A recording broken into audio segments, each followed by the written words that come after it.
टिकुलिया अपनी बहन कजलिया और पहेलिया के साथ रहती थी। टिकुलिया सबसे बड़ी बहन थी। उनके माता पिता का देहांत हो गया था। वो बहुत गरीब थी, लेकिन गरीब होने के बाद भी वो तीनों बहनें एक साथ हिल मिल कर रहती थी।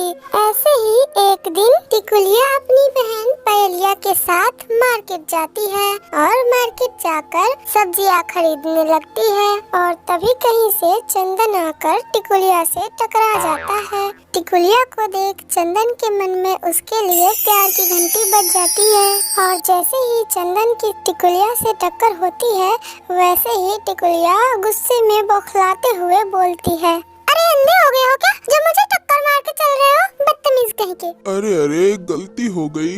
और रही देखने की बात, वो तो मैं तुम्हें देख ही चुका हूँ और तुम्हें देखने के बाद तो मुझे कुछ दिख ही नहीं रहा। ये क्या बकवास कर रहे हो तुम। चंदन को तो टिकुलिया से पहले ही नजर में प्यार हो गया था। टिकुलिया उसे सुनाती रहती है और चंदन सब कुछ सुनता रहता है कि तभी बीच में एक चोर आता है और टिकुलिया का बैग छीनकर भागने लगता है। लेकिन चंदन भी बहुत तेज था। वो उड़ता हुआ जाता है और चोर से बैग छीनकर ले आता है और टिकुलिया के हाथ में थमा देता है। ये सब देखकर टिकुलिया की नजर झुक जाती है और टिकुलिया चंदन को धन्यवाद करती है। देखो मुझे माफ कर दो, तुम तो एक भले आदमी निकले, लेकिन मैं तो तुम्हें कितना गलत समझ रही थी ना। अरे अरे कोई बात नहीं, गलतियाँ तो इंसानों से ही होती है ना। खैर छोड़ो इन बातों को। वैसे तुम्हारा नाम क्या है?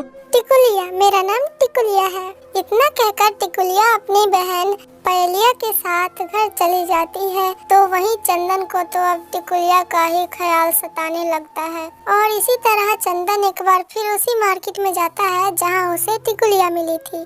और कुदरत का करिश्मा तो देखो, फिर से दोनों मिल जाते हैं।